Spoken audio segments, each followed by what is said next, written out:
بسم اللہ الرحمن الرحیم الحمد للہ رب العالمین والعاقبۃ للمتقین والصلاة والسلام علی سید الانبیاء والمرسلین۔ تربیتی اولاد کورس کے سلسلے میں آج سبق نمبر 15 کے ساتھ آپ کی خدمت میں حاضر ہیں۔ کورس کے عنوانات میں سے آج جس عنوان پر ہم گفتگو کریں گے وہ ہے نفسیاتی امور میں بچوں کی تربیت۔ نفسیاتی تربیت سے مراد یہ ہے کہ بچہ جب عقل اور شعور کے زمانے کو پہنچ جائے تو اسی وقت سے اس کے نفسیات پر کام شروع کیا جائے اور نفسیاتی اور اخلاقی فضائل اور کمالات سے اس کو آراستہ ہونے کی تربیت دی جائے۔ اس تربیت کا مقصد بچے کی شخصیت کو بنانا اور اخلاقی اور نفسیاتی لحاظ سے اس کی تکمیل ہے، تاکہ جب وہ بڑا ہو اور عملی میدان میں قدم رکھیں تو جو بھی ذمہ داریاں اس پر ڈالی جائیں وہ ان ذمہ داریوں کو عمدگی کے ساتھ اور خوش اسلوبی کے ساتھ ادا کر سکے۔ چونکہ بچہ جب دنیا میں آتا ہے تو وہ اپنے والدین کے پاس ایک امانت ہوتا ہے، اس لیے اسلام نے والدین کو یہ حکم دیا ہے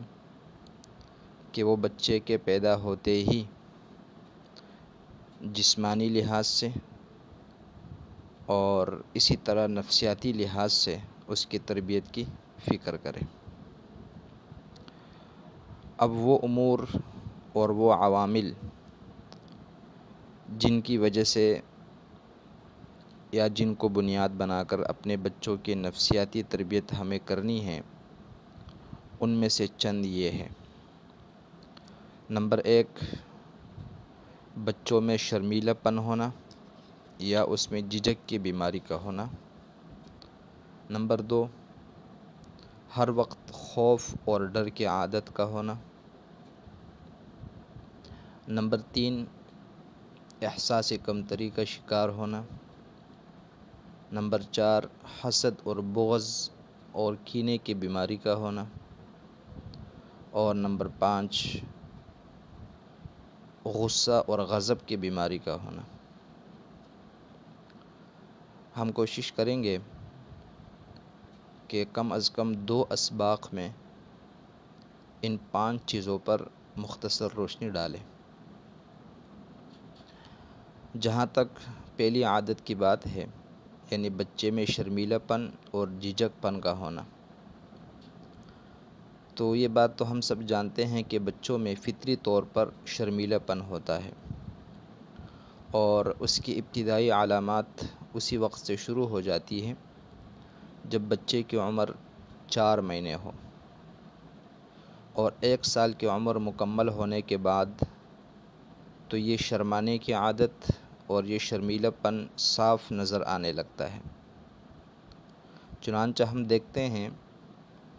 کہ اگر اس عمر کے بچے کے سامنے کوئی نیا اجنبی آدمی آ جاتا ہے تو وہ فوراً منہ پھیر لیتا ہے یا اپنی آنکھیں بند کر لیتا ہے یا پھر دونوں ہاتھوں سے اپنا منہ چھپا لیتا ہے۔ اسی طرح بہت سارے بچے اپنی والدہ کے ساتھ بہت زیادہ اٹیچ ہوتے ہیں، اور جب بھی اس کی والدہ اس کی نظروں کے سامنے سے غائب ہو جاتی ہیں تو وہ رونے لگتے ہیں۔ 3 سال کی عمر میں بچہ شرم اور جھجک کی اس اسٹیج پر پہنچتا ہے کہ جب وہ کسی نئی جگہ جاتا ہے تو بسا اوقات وہ جب تک وہاں موجود ہو اپنی ماں کی گود میں یا اس کے پاس بیٹھا رہتا ہے اور کسی سے کوئی بات چیت نہیں کرتا، کسی کے قریب نہیں جاتا، کسی کے ساتھ اٹھ کر کھیلتا نہیں۔ پھر یہ جو جھجک یا شرمیلے پن کا مرض ہے، یا تو یہ موروثی ہوتا ہے، یعنی اس کے والدین میں یہ بیماری تھی یا اس کے بڑوں میں یہ بیماری تھی اور وہاں سے منتقل ہوتے ہوتے اس بچے میں آ گئی ہے، اور یا پھر یہ ماحول کی وجہ سے پیدا ہو جاتا ہے۔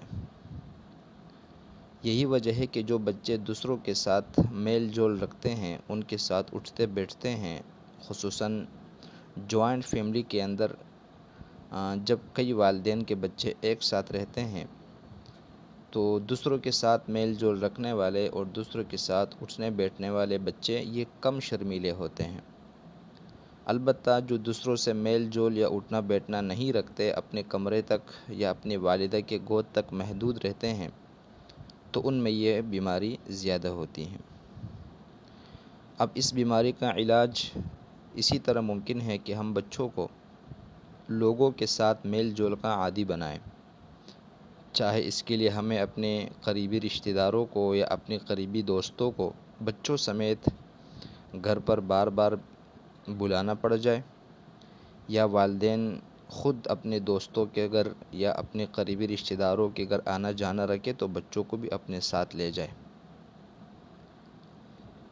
کیونکہ اس طرح کرنے سے بچوں کے اندر سے یہ جو بیماری ہوتی ہے یہ ختم ہو جاتی ہے۔ ورنہ اگر یہ بیماری بچوں میں اسی طریقے سے رہیں تو اگلی زندگی میں جا کر کئی دفعہ یہ بچے جو ہیں وہ اس بیماری کی وجہ سے نقصان بھی اٹھاتے ہیں، اور اپنا جو حق ہوتا ہے وہ حق سے بھی محروم ہو جاتے ہیں، اور جہاں حق بات کرنی ہوتی ہے وہ حق بات بھی کہہ نہیں پاتے۔ دوسری چیز خوف اور ڈر کی بیماری ہے۔ یہ بھی ایک نفسیاتی حالت ہے اور بڑوں چھوٹوں خواتین مردوں سب کو پیش آتی ہیں۔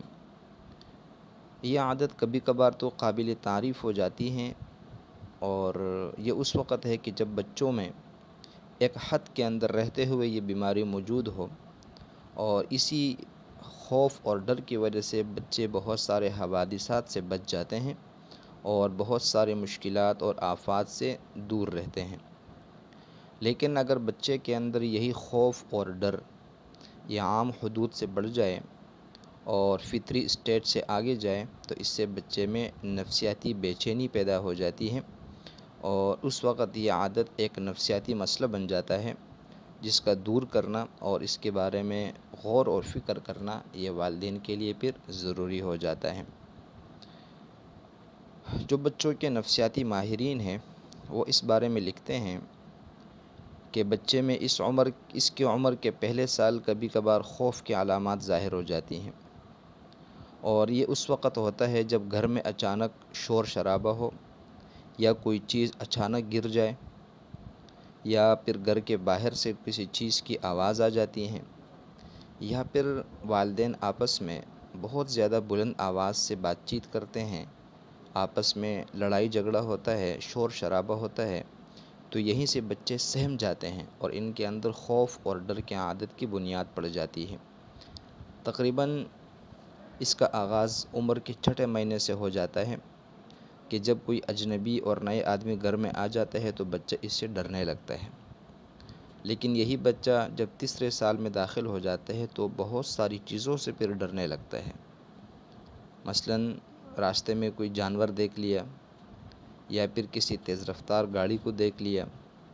یا پھر موبائل اور ٹی وی اسکرین کے اوپر بڑے مقدار میں پانی کو دیکھ لیا، آگ کو دیکھ لیا،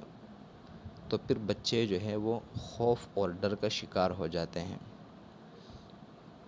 پھر عام طور سے بچوں کی بنسبت بچیاں جو ہے وہ زیادہ خوف کا اظہار کرتی ہیں، اور عام طور سے یہ خوف اور ڈر بچے کے خیالات پر زیادہ سوار ہو جاتا ہے۔ چنانچہ بچہ جتنا زیادہ سوچنے کا عادی ہوگا اتنا ہی زیادہ اس میں خوف کا مادہ بھی پیدا ہو جائے گا۔ اب یہ ہے کہ بچوں کے اندر یہ خوف اور ڈر اس کے بڑھنے کے اسباب کیا ہیں؟ تو اس میں پہلی چیز یہ ہوتی ہے کہ جب کوئی ماں اپنے بچوں کو چڑیلوں سے،